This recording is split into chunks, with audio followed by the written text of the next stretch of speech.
बिस्मिल्लाहिर्रहमानिर्रहीम, अस्सलाम वालेकुम। अली सलमान जी टीवी के तमाम नाजरीन को जी स्पोर्ट्स में खुश आमदीद कहता है कि जहाँ पर रोज़ाना रात 11:05 पर हम इस महफिल को सजाते हैं आपके लिए और बात करते हैं पाकिस्तान स्पोर्ट्स के हवाले से।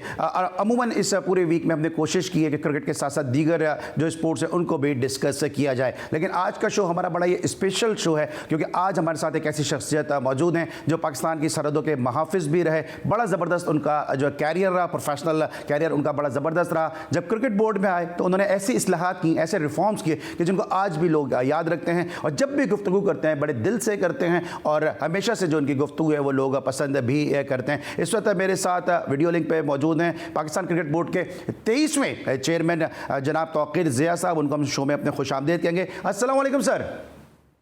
वालेकुम अस्सलाम Ali sir, thank you so much सबसे पहले तो for taking the time out from your busy schedule. और थोड़ा सा बात करेंगे पाकिस्तान क्रिकेट बोर्ड के मामलात के हवाले से, लेकिन उससे पहले प्रोग्राम का फॉर्मेट आज की टॉप स्टोरीज। असद शफीक ने फर्स्ट क्लास में तसल्ली बख्श कारकर्दगी नहीं दिखाई। कम बैक करने के लिए आपको अच्छी क्रिकेट खेलनी पड़ती है। Mohammad Yusuf.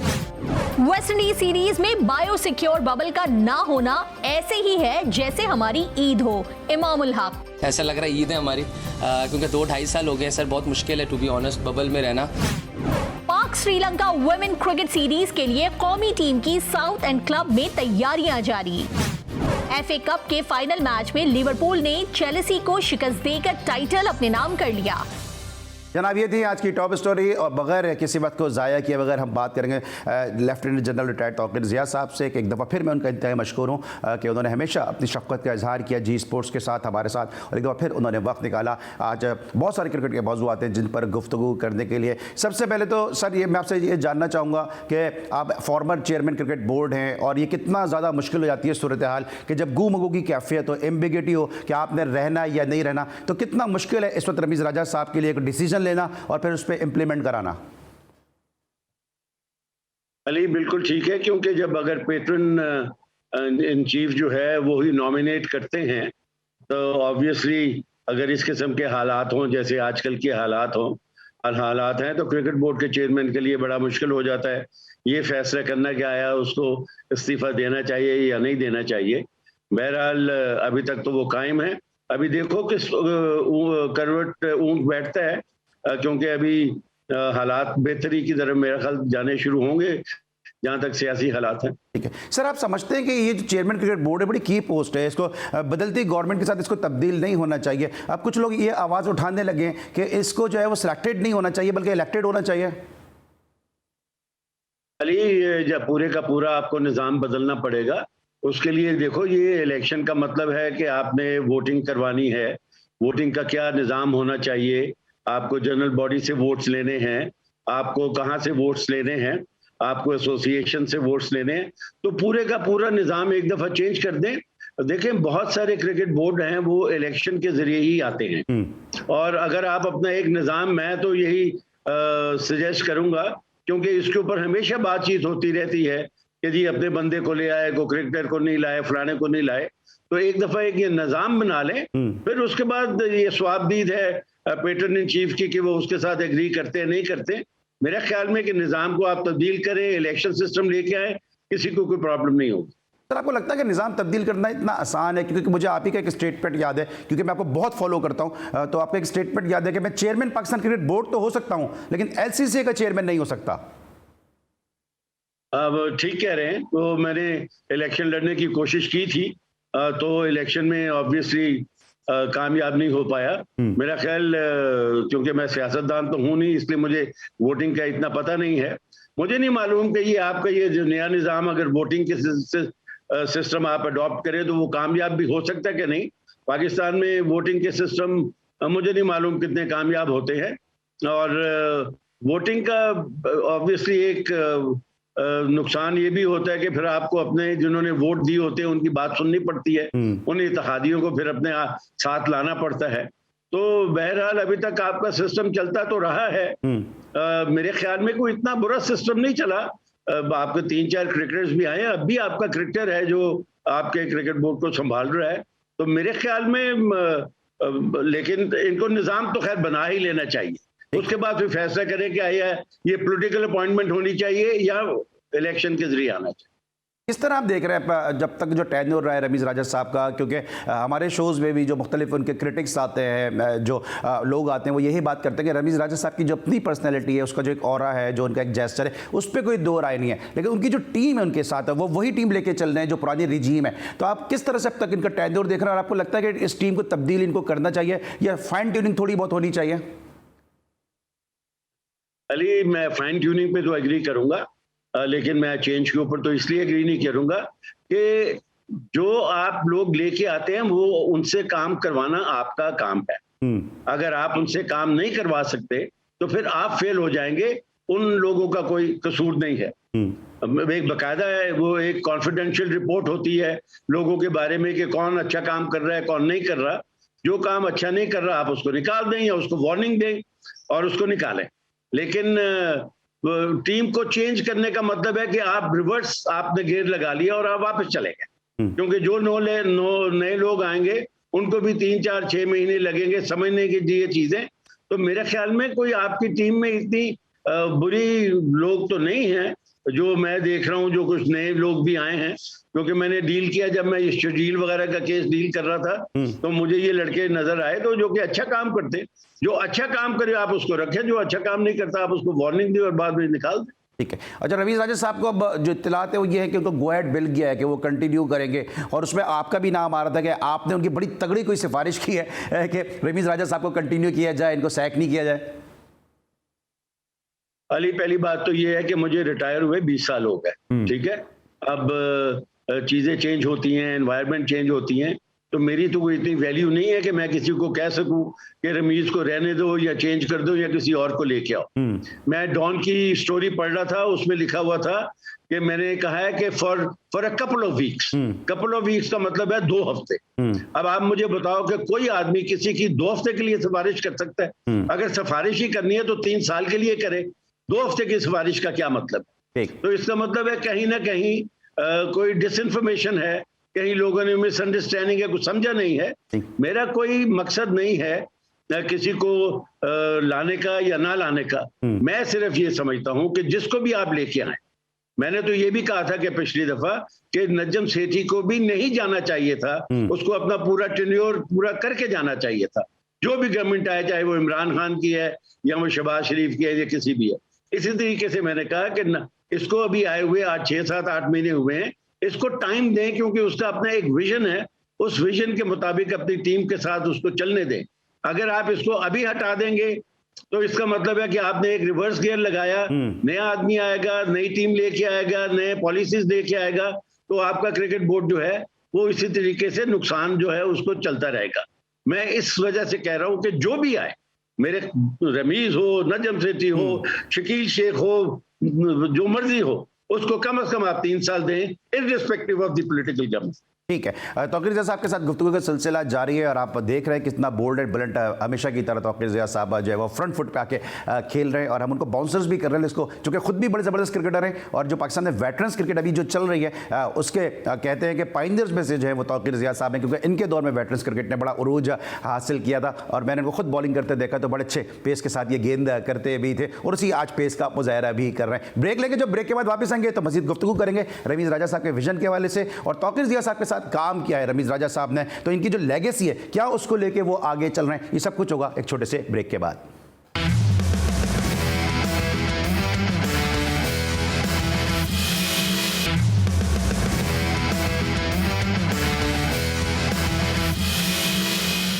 Welcome back after the break. और ब्रेक पर जाने से पहले आप बात कर रहे थे lieutenant general retired Tauqir Zia साहब से, फॉर्मर क्रिकेट बोर्ड के चेयरमैन हैं, और रमीज़ राजा साहब के विजन, जो इनकी लेगेसी है, क्योंकि रमीज़ राजा साहब ने इनके साथ काम किया, अब थोड़ा उसको भी डिस्कस करेंगे। तौकीर ज़िया साहब, जो आपने काम किया तो आज तक लोग याद रखते हैं, जिस तरह से आपने अकेडमी का कल्चर लेकर आए थे, कंप्यूटर की क्लासेज आपने लड़कों के लिए शुरू की थी, इंग्लिश लैंग्वेज क्लासेज आपने शुरू की थी, और सबसे बढ़ के जो आपने ग्राउंड्स बनाए थे उनको आज भी लोग याद करते हैं। आपको लगता है ये मौजूदा जो क्रिकेट बोर्ड है, इसके जो आपके बाद जितने भी चेयरमैन आए हैं वो इस चीज को उन्होंने मिस किया, इसमें लैग किया, और इवन जो ग्राउंड अब बना के देके गए थे उनकी भी इतनी टेक केयर नहीं की गई?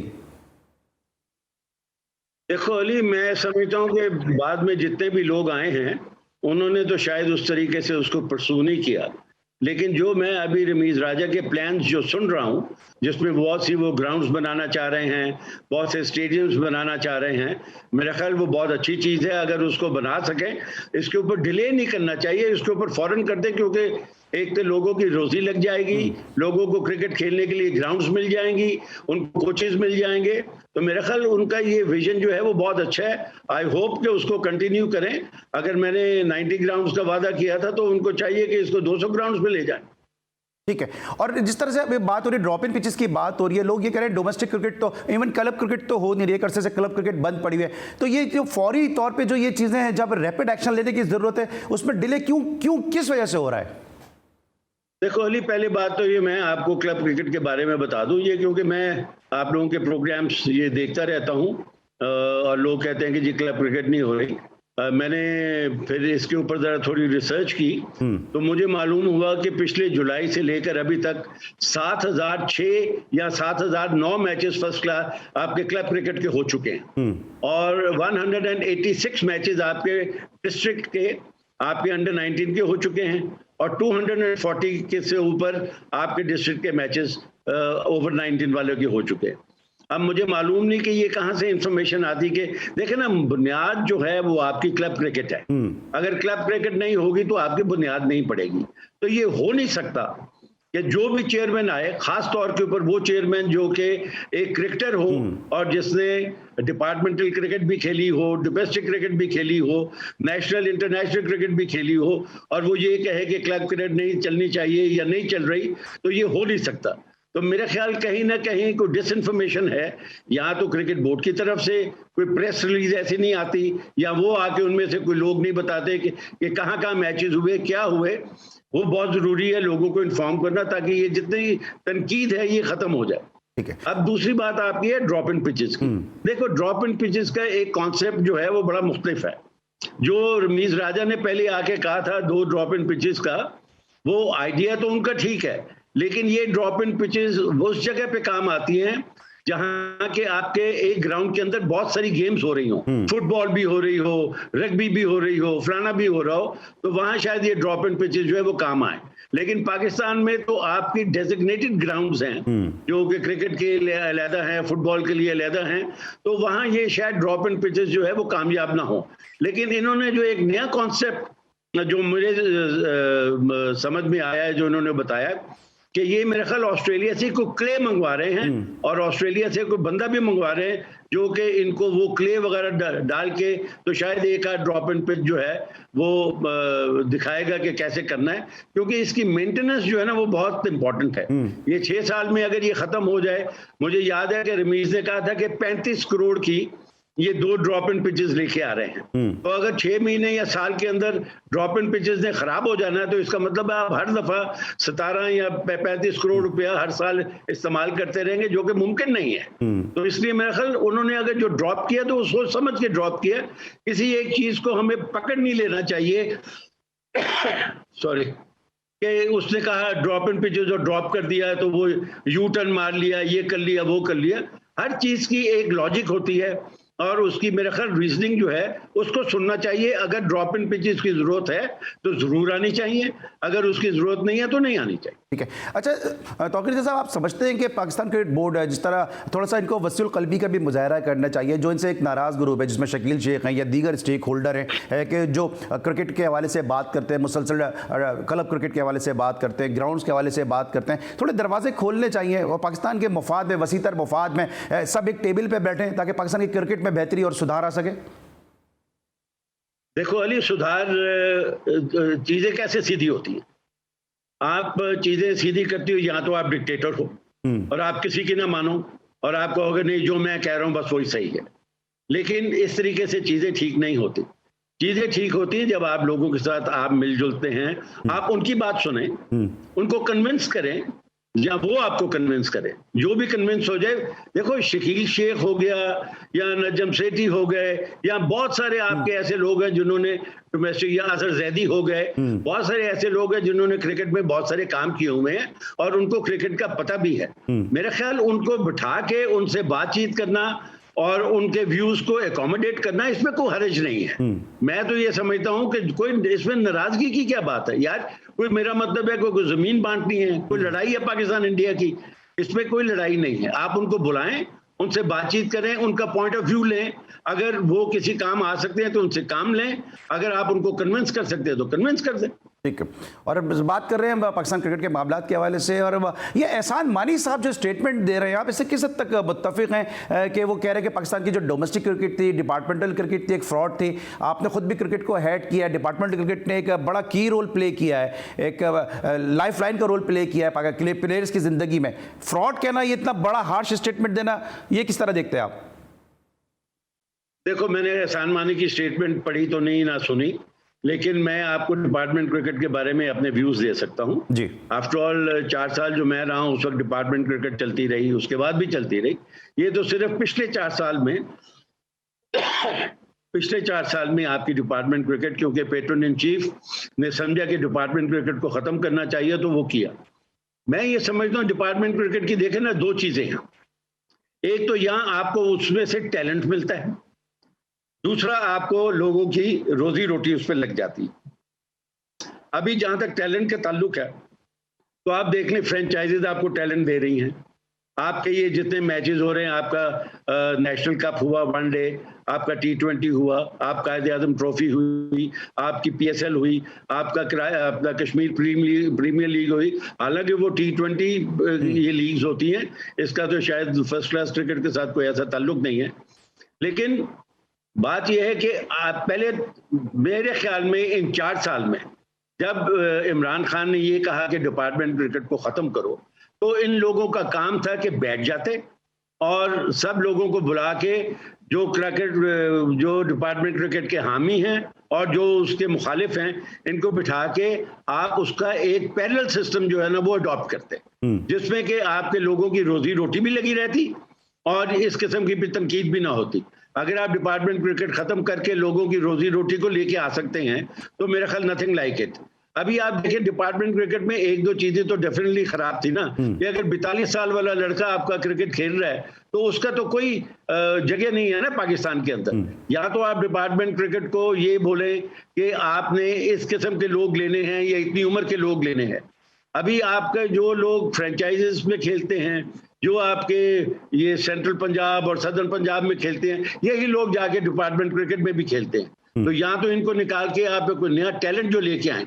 अभी टैलेंट हंट लाहौर कलंदर भी बहुत कर रहा है। अभी मेरा ख्याल वो जावेद अफरीदी ने भी शायद सुन रहे थे कि श्रीलंका को भी शामिल कर लिया है। इसी तरीके से ARY भी मेरा ख्याल, या उनका जो भी है वो कराची वाला, वो भी शुरू करने लगे। तो टैलेंट तो आपको मिल ही जाएगा। After all at the end of the day आपको 11 प्लेयर चाहिए, 11 नहीं। मैं कह रहा हूं आप पाकिस्तान की टीम बनाएं, पाकिस्तान A बनाएं, पाकिस्तान B बनाएं, अंडर 19 बनाएं, अंडर 16 बनाएं। बहुत सारे लोग इसमें खप जाएंगे और 6 टीमों से हो सकता है आप 8 कर लें, 10 कर, लेकिन उसके लिए एक प्लान चाहिए। आज लोगों को बुला, देखो ना, तनकीद सारी है डिपार्टमेंट क्रिकेट क्यों खत्म कर दी। मैं सिकंदर बख्श को भी सुनता हूं, मैं अपना आकिब जावेद को भी सुनता हूं।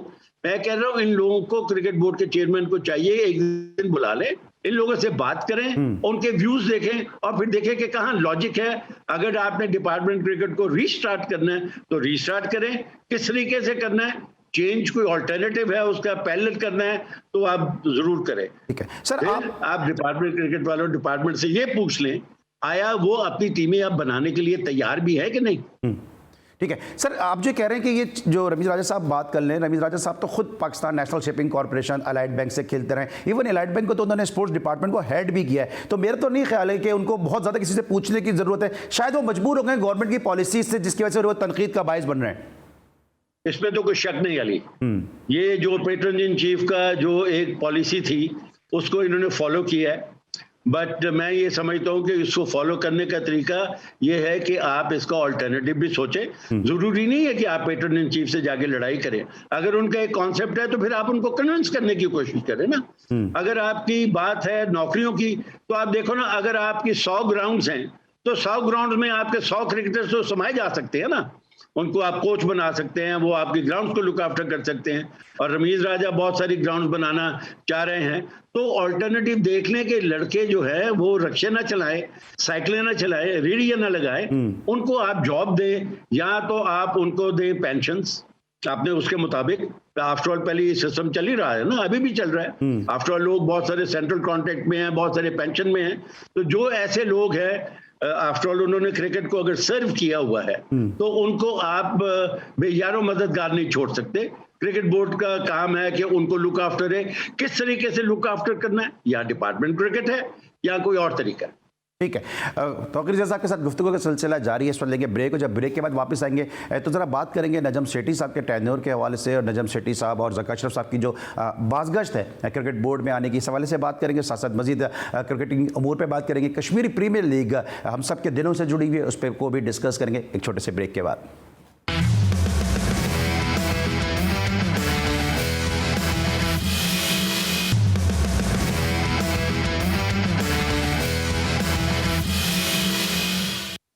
Welcome back after the break. और ब्रेक पर जाने से पहले आप बात कर रहे थे former chairman Pakistan cricket board जनाब तौकीर ज़िया साहब से। पाकिस्तान क्रिकेट के मामलात के हवाले से हम बात कर रहे थे, और आज उन्होंने बड़ी अच्छी तजावीज़ भी दी हैं कुछ पाकिस्तान क्रिकेट बोर्ड को, और डोमेस्टिक क्रिकेट के हवाले से भी इन्होंने बात की है। ये जो एक एम्बिग्यूटी की सिचुएशन है तौकीर ज़िया साहब के, जहाँ एक तरफ हम ये सुनते हैं कि कभी कि शायद ज़का अशरफ साहब ज्वाइन कर लें, कभी हम सुन रहे होते हैं कि जो तो नजम सेठी साहब आ जाएंगे, और ये कितनी जो सिचुएशन जो ये कॉम्प्लेक्स बन जाती है किसी भी इदारे को रन करने के लिए। देखो अली, मेरी बात सुनो, जो भी क्रिकेट बोर्ड का चेयरमैन आएगा ना, वो उस लेवल का होता है कि वो या तो अच्छा एडमिनिस्ट्रेटर होगा या वो अच्छा क्रिकेटर कम एडमिनिस्ट्रेटर होगा। तो कोई भी आदमी जो आता है वो अपनी इज्जत जो है उसको बचाने के लिए ही रहता है, वो कभी क्रिकेट को खराब करने नहीं आएगा।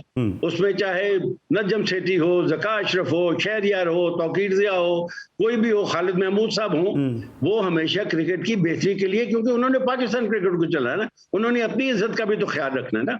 इसलिए मैं तो कभी भी ये नहीं सोच सकता कि जो भी हेड ऑफ द डिपार्टमेंट होगा, हेड ऑफ क्रिकेट बोर्ड, वो किसी चीज को खराब करने के चक्कर में आएगा। उसका क्या इंटरेस्ट है, उसको पैसा तो मिलता कोई नहीं, और वो ऑनरी है। अभी मैं देख रहा था कि उन्होंने कहा जी रमीज राजा ने 6 महीने में 39 लाख रुपया जो अपने वो ट्रेवल के ऊपर खर्च कर दिया। What is 39 lakh rupees in 6 months? मतलब है कि उसको तो कोई एक टेली पैसा नहीं मिलता तनख्वाह के बाद में।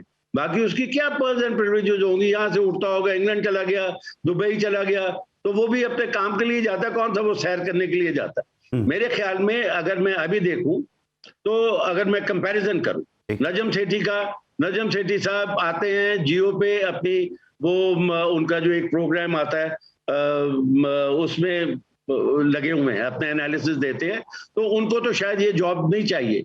रमीज राजा अपनी कमेंट्री करता है, उसको ये जॉब नहीं चाहिए। अगर वो क्रिकेट में आएंगे तो क्रिकेट की बेहतरी के लिए आएंगे, ना कि क्रिकेट को खराब करने के लिए आएंगे। तो इसलिए मैं ये समझता हूं कि चूंकि हमारा सिस्टम वो पॉलिटिकल गवर्नमेंट का सिस्टम है, इसलिए अगर पीपीपी की आएगी तो ज़का अशरफ आ जाएंगे, नजम सेठी नोन आएगी तो वो आ जाएंगे, फौज आएगी तो तौकीर ज़िया आ जाएगा, कोई इमरान आएगा तो क्रिकेटर आ जाएगा। तो मेरे ख्याल में मैंने जैसे पहले कहा, यहाँ तो निजाम को आप टोटली तब्दील करें ताकि ये चक्कर ही ना चले, लेकिन जो भी आए उसको 3 साल कम अज कम दे। हाँ, अनलेस अगर वो बिल्कुल बेड़ा गर्क कर दे क्रिकेट का तो उसको निकाले, लेकिन कोई आदमी बेड़ा गर्क करने के लिए नहीं आता, उसको चलाने के लिए आता। ठीक है, और जो रमीज राजा साहब इनिशिएटिव ले रहे हैं, 2 इनिशिएटिव जो स्पेशल उन्होंने भी अनाउंस किया हालिया दिनों में। एक उन्होंने बात की है विमेंस प्रीमियर लीग के हवाले से, इसको आप किस तरह से देखते हैं? क्योंकि हम एक तरफ ये बात करते हैं कि पाकिस्तान में विमेंस प्लेयर का जो पूल है वो इतना बड़ा नहीं है, और इन हालात में विमेंस प्रीमियर लीग कराना, और साथ साथ पूरी दुनिया में बात होती है कि जो जूनियर सतह है उसमें बच्चों का एक्शन खराब हो जाता है, वहाँ पर शॉर्टर वर्जन की क्रिकेट कराना, ये किस तरह आप देख रहे हैं? देखो मली, प्लान्स तो देखो ना, हर जगह विमेन क्रिकेट तो हो ही रही है ना। पाकिस्तान की विमेन क्रिकेट तो फिलहाल कहीं भी नहीं है। अगर उसको आज आप कुछ करेंगे तो हो सकता है अगले 5-6 साल में तो पाकिस्तान की विमेन टीम जो है वो भी अच्छी हो जाए। तो इनिशिएटिव तो बुरा नहीं है। जैसे अभी पाकिस्तान जूनियर लीग है, उसमें भी आप मेरा ख्याल कोई शायद लीग शुरू करने वाले ये अक्टूबर में या कब, तो बुरा नहीं है, लेकिन इस हर चीज के नुकसान और उसके फायदे हैं। फॉर एग्जांपल जो भी लीग है वो आपकी T20 लीग है, वो आपकी फर्स्ट क्लास क्रिकेट नहीं है, वो 4 दिन की क्रिकेट नहीं है। सही। जब तक आप 4 दिन की क्रिकेट नहीं खिलाएंगे किसी को, तो उसकी टेक्निक वगैरह, उसका स्टेमिना जो है वो सही तरीके से सामने नहीं आएगा। लेकिन हो सकता है इनको सिर्फ T20 लीग के लिए ये बंदे इनमें से कुछ चाहिए हो, ठीक है। क्योंकि टेस्ट क्रिकेट के लिए देखा ना, शान मसूद बाहिर बैठा हुआ बेचारा, आपका आबिद अली है, वो एक लड़का, वो पता नहीं कि समी असम था कि कौन, जो अब अमेरिका चला गया। तो बहुत सारे लोग आपने जाया भी कर दिए। आबिद अपना उसको, अब्बास को आप खिला नहीं रहे क्योंकि और लोग आ गए। तो सोचना ये है कि कौन आदमी टेस्ट क्रिकेट के लिए तैयार करना है, कौन T20 के लिए करना है, कौन ODI के लिए करना है। हर आदमी तीनों फॉर्मेट में फिट नहीं हो सकता। कुछ लोग हो सकते हैं, जैसे बाबर आजम फिट हो जाता है, रिजवान शायद फिट हो जाता है, शाहीन अफरीदी फिट हो जाता है, लेकिन हर आदमी हर फॉर्मेट में फिट नहीं होता। तो सोचना ये है कि आपको जूनियर लीग से क्या मिलना है और आपको सीनियर लीग से या विमेन लीग से क्या मिलना है। ठीक है। अभी तौकीर साहब, अभी रमीज राजा साहब ने एक तजवीज़ दी 4 नेशन टूर्नामेंट के हवाले से। एक उन्होंने कहा कि क्वाड्रेंगुलर सीरीज हो सकती है, बायलैटरल सीरीज नहीं हो सकती है। इंडिया, आपको लगता है कि इंडिया से हमें खेलने की नहीं करनी चाहिए मेहनतें, हमें खुद अपना एक फर्म स्टांस लेना चाहिए इस हवाले से? देखो अली, मेरा ये ख्याल है और मेरा ये मुशाहिदा भी है, क्योंकि 4 साल जो मैं रहा और इंडिया के साथ हमारा बड़ा क्लोज कांटेक्ट था। और बात ये है कि ये लोग तो सारे सिविलियंस है ना, इनको तो वो जो फौज वाला काम है, जो सबसे ज्यादा एंटी अगर इंडिया हो सकता है तो वो फौजी हो सकता है। अब मेरे जमाने में भी, हालांकि मैं फौजी था, पर उसके बावजूद भी कभी इंडिया ने हमारे साथ खेलने से इनकार नहीं किया। अगर आपको याद हो, देखो ना, 2-3 मैं एग्जाम्पल आपको देता हूँ। एक शुएब अख्तर की एग्जाम्पल देता हूँ, जिसमें कि इंडिया का जो चेयरमैन था ICC का, जगमोहन दालमिया, उसने बड़ी मदद की। उसके बाद आप देखें कि जब ये 2004 में आपकी इंडिया के साथ सीरीज हुई, उसमें भी इंडिया ने मदद की। तो इंडिया का बोर्ड और इंडिया के प्लेयर्स आपके साथ खेलने के लिए इनकार नहीं करते। ये चूंकि आपकी दोनों की गवर्नमेंट्स की पॉलिसीज ऐसी हैं, क्योंकि हालात सियासी ऐसे हैं, जिसकी वजह से गवर्नमेंट जो है ना, फोर्स मेजोर जो है वो काम करता है, वो एक शिक है, उसमें गवर्नमेंट की परमिशन के बगैर आप खेल नहीं सकते। इस वजह से इंडिया आपसे नहीं खेलता, पाकिस्तान आपसे नहीं खेलता। और जब तक ये हालात आपके ठीक नहीं होंगे, उतनी देर तक तो मैं नहीं देख सकता कि ये इंडिया और पाकिस्तान आपस में मैचेस खेलें। ठीक है। जहां तक 4 नेशन थ्योरी, 4 नेशन उसका ताल्लुक है, देखो वो उसका एक आइडिया था, उसने जाके डिस्कस किया, हो सकता है शूट डाउन भी हो गया हो। अभी आप देखें, ट्राई सीरीज मेरा ख्याल न्यूजीलैंड ने डिसाइड की है, पाकिस्तान, बांग्लादेश और न्यूजीलैंड। तो इसका मतलब है चीजें जो हैं वो आगे मूव कर रही हैं। We must move forward. अब पास्ट को क्या देखना, लेकिन sir we must move forward की आपने बात की है। अभी जो कश्मीर प्रीमियर लीग में जो ऑफर किए विराट कोहली को, आपको क्या लगता है कि वो हर्षल गिब्स को तो जो खेलने आए उसको तो खेलने दे नहीं रहे? हर्षल गिब्स को, जो कमेंटेटर आए उनको भी लास्ट जो उन्होंने कवर किया उनको भी कहा कि जी IPL में आप कमेंट्री नहीं कर सकते, आप KPL कर रहे हैं। ये एक पब्लिसिटी स्टंट है या वाकई कोई विराट कोहली को कोई संजीदा ऑफर है? अली, 2 चीजें। पहले, कश्मीर प्रीमियर लीग को क्रिकेट बोर्ड ने नो ऑब्जेक्शन सर्टिफिकेट नहीं दिया हो, इसलिए वो अपनी वो जो अगर कहा जाए तो वो इलीगल लीग है। हो सकता है ये क्रिकेट बोर्ड उनको, मेरे ख्याल में तो मैं तो सजेस्ट करूंगा कि उनको जरूर आपको NOC देना चाहिए, क्योंकि वहां से आप पे बहुत सारे लड़के निकल के आए जो मैं कश्मीर प्रीमियर लीग में बहुत इंप्रेस हुआ।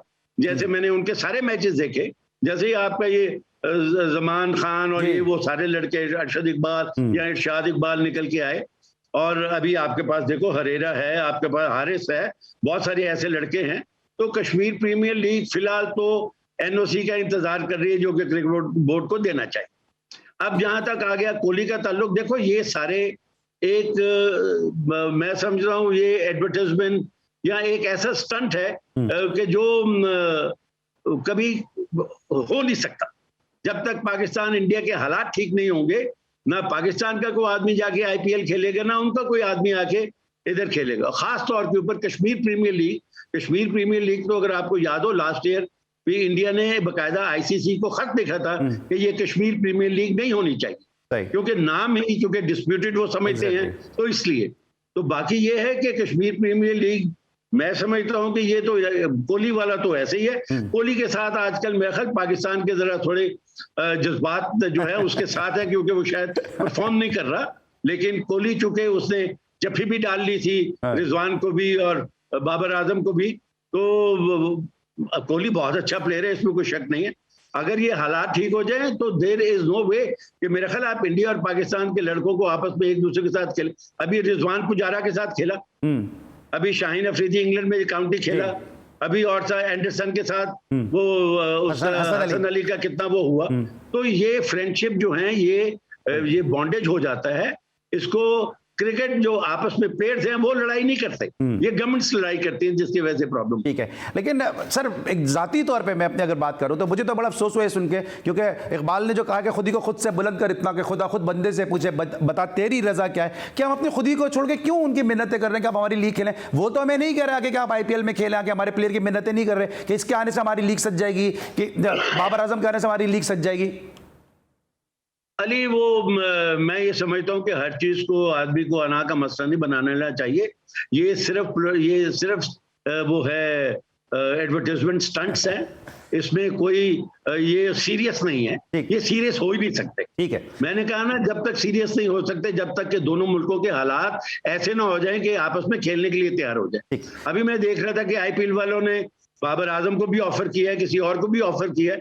अभी वो ऑफर किया है या नहीं किया, ये देखो ना, ये तो मीडिया कहता रहता है। बाकी दरमियान में मैं तो हमेशा से ही रहा हूं कि आपको किसी के नीचे लगने की जरूरत नहीं है। भाई पाकिस्तान क्रिकेट है, पाकिस्तान क्रिकेट खेल रही है, अपना भी खेल रही है, लोगों के साथ भी खेल रही है। ठीक है, आज पाकिस्तान में लोग नहीं आ रहे खेलने के लिए, अब तो आना शुरू हो गए। जब गड़बड़ होती है तो कभी ना कभी हर दफा तो आपको दीवार से तो नहीं लगाए, जब आप दीवार के साथ लगते हैं तो फिर आप बाउंस बैक भी करते हैं। अच्छा सर, तो मेरे पास वक्त थोड़ा सा भी होती, बेहतर भी होती। सर वक्त थोड़ा सा महदूद है कि भी कैफ ने स्टेटमेंट दिया, आपके टेन्योर में पाकिस्तान ने 2003 का वर्ल्ड कप खेला और कैफ ने कहा कि अगर रज़ाक उस वक्त कैच नहीं छोड़ते तो पाकिस्तान जीत जाता। आपको लगता है कि बिल्कुल ऐसी सेम सिचुएशन थी, क्योंकि उसके बाद काफ़ी लोगों को फिर टीम जो है क्रिकेट छोड़नी भी पड़ी? देखो उस वक्त क्या होता क्या ना होता, अगर बारिश ना होती तो फिर साउथ अफ्रीका को एक बॉल के ऊपर 21 रन न करने पड़ते। तो मतलब मैं कहता हूं कि पास को खोदना जो है वो बिल्कुल फजूल है। कैच छूटते हैं, कैच छूट गया, जान के छोड़ा, ये तो हो नहीं सकता। कोई प्लेयर जान के कैच नहीं छोड़ सकता, और वो भी वर्ल्ड कप के अंदर। तो कैफ ने जो किया, मेरा मतलब एक पंगाबाजी जो है शुरू होगी। यहाँ से कोई जवाब जाएगा, फिर उधर से कोई और एक सवाल आएगा। तो मेरा ख्याल ये पास को जो है ना उसको बेरी कर देना चाहिए। ऑलराइट, और वैसे भी अब ये भी देखने की चीज़ है कि उस वक्त कैफ की अपनी कैफियत कहती है, जब उन्होंने ये स्टेटमेंट दिया कि ये भी बहुत मैटर करता है कि वो किस कैफियत पे थे। सर आखिरी 2-3 सवाल हैं, जल्दी मैं जानना चाहूँगा आपसे। ये दानिश कदीरी का मामला सर आपको लगता है कि सॉर्ट आउट हो सकेगा? वो मुख्तलिफ बातें कर रहे हैं, कभी शायद आफरीदी पे ब्लेम कर रहे हैं कि रिलीजन कार्ड की कभी बात हो रही है, कभी कहते हैं कि जी मुझे खेल फर्स्ट क्लास क्रिकेट में भी मुझे प्रॉब्लम आती रही है। अली देखो, दो बातें मैं करूंगा दानिश कनेरिया की। जहां तक ये ताल्लुक है जिसकी ये स्टेटमेंट जो आ रही है, वो बहुत स्टूपिड आदमी जो इस किस्म की स्टेटमेंट्स दे रहा है। पाकिस्तान में मतलब मोहम्मद यूसुफ जोहाना भी तो खेलता रहा है ना, वो आपका दलपत पे खेलता रहा है। दानिश कनेरिया की 500 विकेटें हैं, इतना वो मैच खेला है, तो उसको इस किस्म की स्टेटमेंट देने की जरूरत नहीं है। ये ऐसे ही वो पब्लिसिटी स्टंट ऑफ अपने आप को मशहूर करने वाले। लेकिन मैं उसकी फेवर में एक चीज जरूर कहूंगा, किसी आदमी ने दानिश कनेरिया की मैच फिक्सिंग रिपोर्ट नहीं पढ़ी। वो मैच फिक्सिंग रिपोर्ट उन्होंने उसको मना किया हुआ है इंग्लिश क्रिकेट बोर्ड में कि वहां नहीं खेल सकता। उन्होंने ये नहीं कहा कि पाकिस्तान में नहीं खेल सकता। इसलिए पाकिस्तान को चाहिए कि उसको डोमेस्टिक क्रिकेट में उस वक्त खिलाना चाहिए था। अब तो खैर मुझे नहीं लगता कि वो खेल सकता है, लेकिन उससे फायदा जरूर उठाया जा सकता है। इतना भी आप देखो ना, बाकी दुनिया को तो आपने माफ करके उनको वापस क्रिकेट में ले आए, तो उसने क्या कसूर कर दिया? हाँ, उसकी इन स्टेटमेंट से अंदर मैं तो नाराज हूं, सही बात है, उसको इस किस्म की स्टेटमेंट्स नहीं बनानी चाहिए। बिल्कुल, क्योंकि जिस इंस्टीट्यूशन से आपका ताल्लुक है, फैसल चौधरी और दूसरे ऐसी माइनॉरिटीज़ के लोगों की बड़ी कुर्बानियां हैं इस वतन अजीज़ पाकिस्तान के लिए। अब आखिरी मेरे साथ आपसे सवाल ये है कि फिक्सर्स के हवाले से रमीज़ राजा साहब का बड़ा एक फर्म स्टांस है। खुद मेरे शो में उन्होंने कहा कि जब वो चेयरमैन क्रिकेट बोर्ड नहीं थे कि इन प्लेयर्स के कट आउट भी नहीं होने चाहिए ग्राउंड से बाहर, कि जिन्होंने पाकिस्तान का नाम खराब किया। आपको क्या लगता है कि मोहम्मद आमिर की वापसी की बातें हो रही हैं? खुद आपने शर्जील की, खालिद लतीफ़ की आपने इंक्वायरी की है, इस हवाले से आपका क्या स्टांस है? मैंने पहले भी कहा था कि अगर मोहम्मद आमिर वापस आ गया तो बाकियों का क्या कसूर? मैं खुद उसमें मेरा ओपिनियन था कि जिस आदमी ने ये गड़बड़ें की हैं उसको क्रिकेट में वापस नहीं आना चाहिए। लेकिन जब एक आदमी आ गया तो फिर बाकी लोगों के लिए आप रास्ता बंद नहीं कर सकते। ठीक है, thank you so much sir for your time, valuable time, आपने हमें टाइम दिया और हमेशा से शफ़क़त और मोहब्बत का इजहार करते हैं lieutenant general retired Tauqir Zia साहब, और बड़े ब्लेस हैं कि हमेशा हमारे लिए वो वक्त निकालते हैं। और आपने उनकी गुफ्तगू सुनी, हमें उम्मीद है कि बहुत सारी चीज़ें जो है इस गुफ्तगू से क्लियर भी हुई होंगी, और जो उन्होंने तजवीज़ दिया कि तमाम नाराज़ लोगों को एक साथ एक टेबल पर बैठाएं और सब पाकिस्तान की क्रिकेट की बात करते हैं, सब पाकिस्तान क्रिकेट की बेहतरी के हवाले से बात करते हैं, अपनी तजावीज़ दें, कन्वेंस कर लें या कन्वेंस हो जाए, लेकिन अल्टीमेटली फ़ायदा पाकिस्तान क्रिकेट का होना चाहिए। एक दफ़ा फिर हम आपके इंतहाई मशकूर हैं तौक़ीर ज़िया साहब कि आपने हमारे शो के लिए वक्त निकाला। आज के लिए बस इतना ही, लेकिन आपको बताते चलें कि इन दिनों हम पाकिस्तान क्रिकेट के साथ साथ पाकिस्तान हॉकी को भी बहुत डिस्कस कर रहे हैं, और आप देख रहे हैं मुसलसल जो ये हॉकी है वो हमारे शो की जीनत बन चुकी है, जो हम बार बार बता रहे हैं आपको कि हमें लेजेंडरी हनीफ खान साहब ने गिफ्ट की है जी स्पोर्ट्स को। तो कल हम जो है हॉकी के हवाले से एक ग्राउंड में जाके एक शो करने वाले हैं। हमें उम्मीद है हमारी कोशिश और काविश आपको पसंद आएगी। कल तक के लिए अली सलमान को पूरी प्रोडक्शन टीम के साथ इजाज़त दीजिए, अपना बहुत ख्याल रखिए, अल्लाह हाफिज़।